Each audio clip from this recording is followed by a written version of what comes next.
Everyday Juggler, your source for juggling highlights, interviews, tutorials, and reviews. And now your host, Sean Livingston. What's up, everybody? Thanks for tuning in to this edition of Everyday Juggler Profiles. Today we get to hang out with Erick Mori-Quimper. I think I got that right. I was wondering if you could tell us a little bit more about yourself, Erick, where you're from, how long you've been juggling, and what you're most excited about when it comes to juggling right now. Well, I'm from Cleveland, Ohio. I've lived here for about, say, 6 years. I'm originally from South America, Peru specifically. I moved to the U.S. when I was 8. And then I moved to Cleveland when I was 13, 14, right before high school. So what else did you ask? Well, what I wanted to also say, thanks for coming on. Excited Sure thing. To hear about who you are as a juggler, and then what you're most excited about when it comes to juggling right now. Okay. Do you mean that what I'm excited about in juggling, in my own personal juggling, others jugglers and what they're up to, or the community of jugglers? Or... Oh man. Let's start with you personally. Okay. Yeah. I don't know. I think I've always been excited about juggling since I really got hooked on it. Because I think I've always been looking forward. I'm almost there to that where I can do that thing kind of consistently. And yeah. So I don't know. I'm excited that I have the summer now to work on a lot more creative stuff, because this past semester in college, I've just been grinding on getting, I guess, more technically savvy and familiar with all these other things. Because like you mentioned in the podcast with Jay, you mentioned the struggle you have between doing artistically more inclined juggling and technical progression, and they kind of go hand in hand. And I agree with that. To do some, cool 3-ball tricks, you have to be able to do 3 balls, and juggle 3 balls. So I think there is a correlation to an extent. But I'm also kind of an advocate for stop holding on to the ideas till you're better. Just work on the ideas straight out until you can do them. So I'm excited to do more creative stuff that I've been just sitting on for the past couple months. So that's what I'm excited about personally. I'm excited in the community of jugglers for the IJA this year. I'm not 100% sure if I'll go. I really, really want to, but that's not 100%. But if I do go, we're probably all on that boat. Yeah. Yeah, this year is going to be really, really cool. We've got some heavy hitters going to the IJA, so that'll be sweet. Like Josh Horton. Emil, I think, is going. Mm-hmm. So yeah, it's gonna be sweet. And for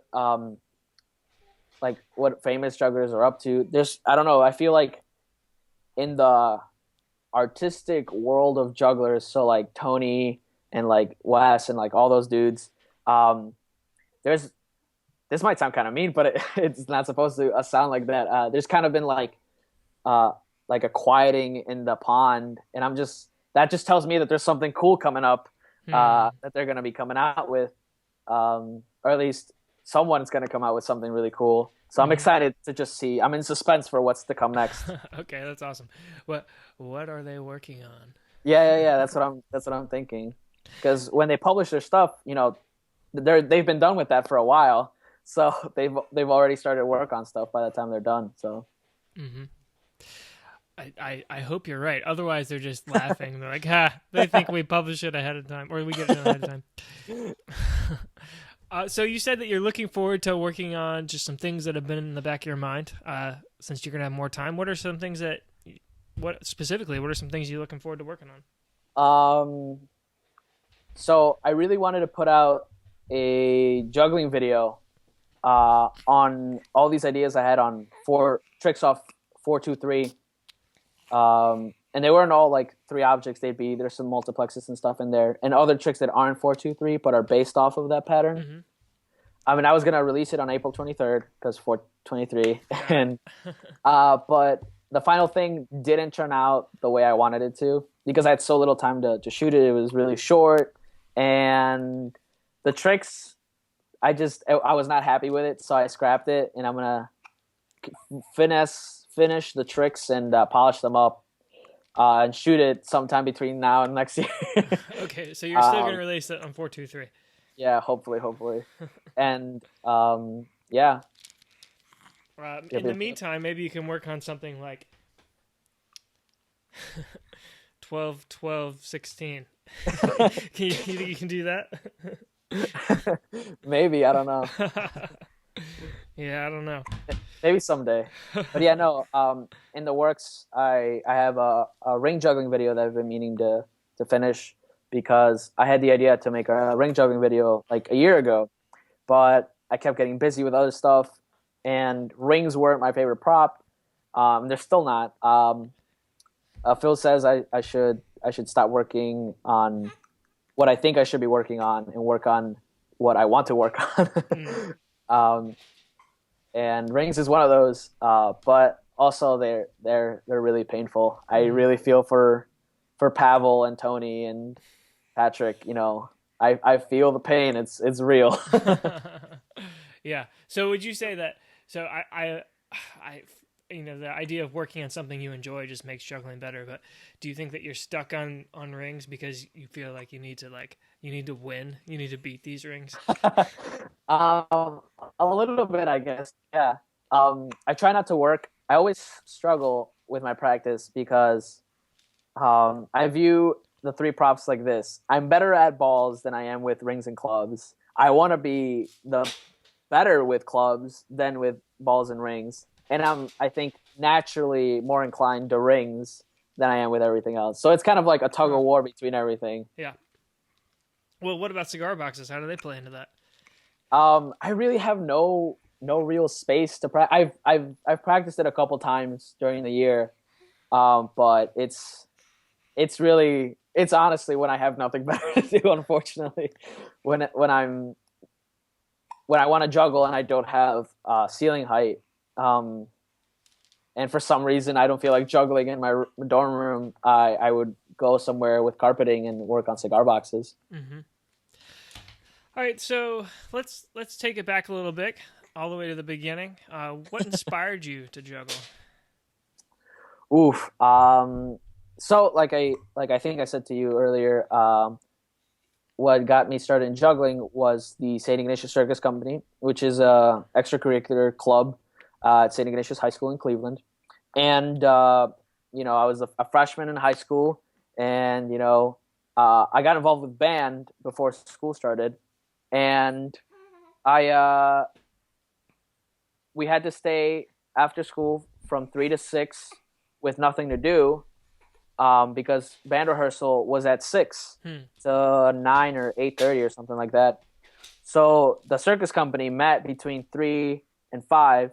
So that was like perfect. I had something to do. So I was like, why not? I'll go.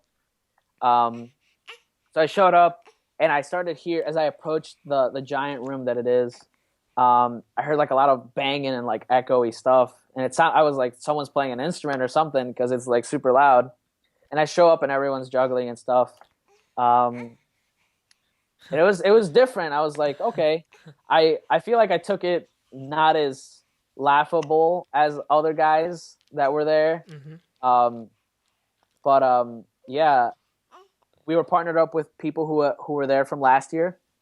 And I was partnered with a guy named Kevin Giblin, who's a really good juggler.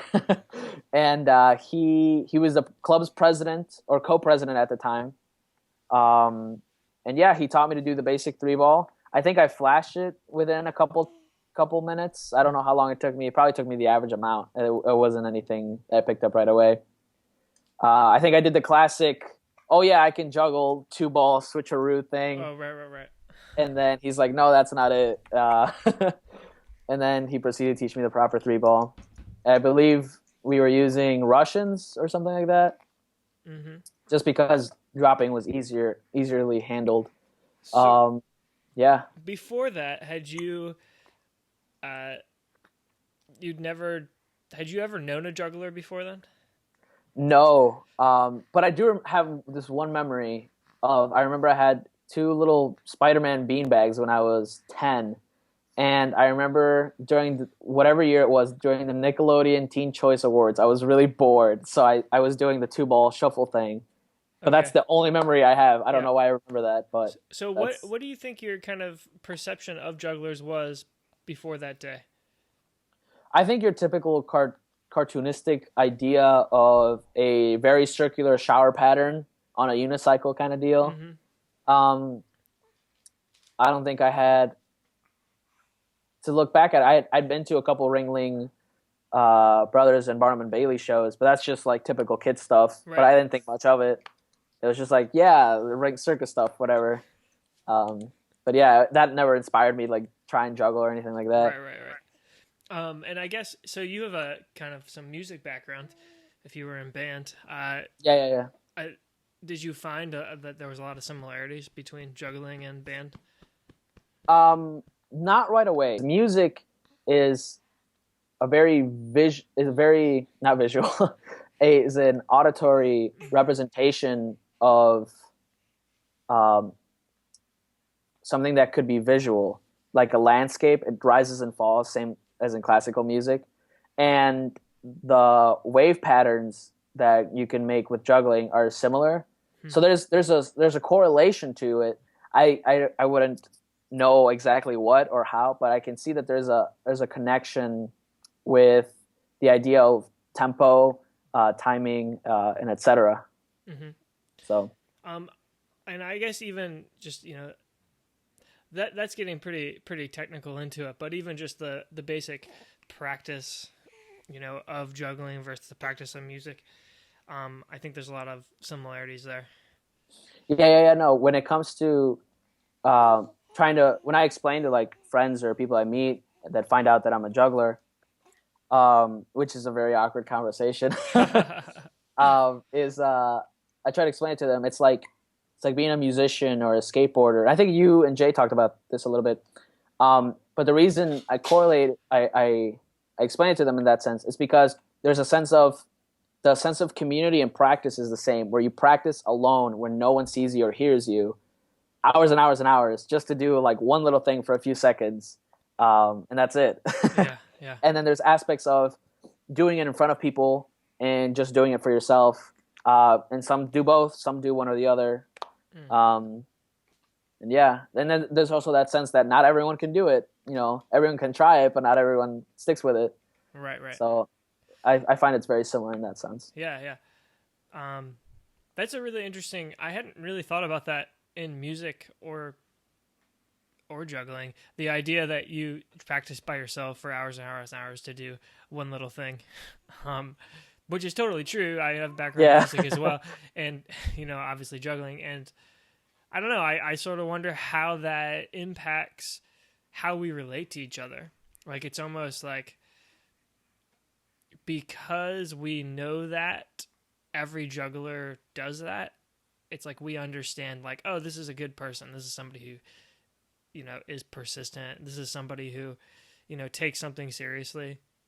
I don't know, like you've probably experienced this, but like when you talk to a juggler, like you could just talk, like, Yeah, like Phil and I think this was like our first phone call after like not really talking for a while. We talked for like an hour or two just about juggling and random stuff. Yeah. Everything related to juggling though. And it's always fun, and you always have much more to talk about. I don't think I've ever finished a conversation about juggling. It's always like, oh, I should probably go to bed now. Totally. Yeah. Yeah. For me, it's usually my wife's gonna kill me if I don't get off this call. So, what do you think keeps you going? Why do you keep juggling? That's a good question. It's very philosophical. I think it's kind of that bodybuilder mentality where it's like, I'm not happy with where I am yet, and I'll be there if I just keep doing it for a few more years, and then you're there, and it's like, it's not really where I want to be anymore, and you keep going and going and going until you physically can't anymore. And I've kind of prepared for that a little bit, because that exponential growth, has to end somewhere. because we're only human. And I think that's why I try not to progress as much with Devil Stick, Diablo, and cigar boxes, because I like the feeling of going back to something and I'm like, I have no idea what I'm doing. I have no idea. And it's so much more freeing to be creative when you have no idea what everyone else is doing. A prime example would be, I think 6 months after I started juggling, this is before my first IJA convention that I went to, and before any juggling festival. I'd only seen the guys at my juggling club who only knew very common tricks like chops and flats and double spins under the legs and behind the backs. I quote unquote invented what I called the club contact. That's what I called it. And it was just a wrist trap cascade. And I showed everyone. I was really excited. I'm like, guys, I invented a trick. And then I get to the IJA, and there's 10,000 variations of that trick, already been around. So, yeah. Let's just pause on that for a second. This idea of inventing a trick that's already been invented.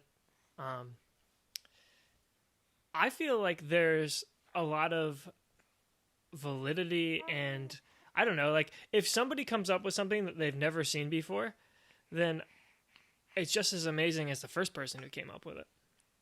And at least for the person doing it, yeah. Right, yeah. Yeah. And I think we often discredit that in the juggling community, at least on Juggling Rock. I understand we should give credit where it's due, but on the other hand, it's like, dude, you still came up with that, and that's awesome, right. And we should be excited for each other. So I don't know. I think it's awesome that you invented that trick, that wrist trap cascade. Yeah. So how do you think the community plays into your desire to keep juggling?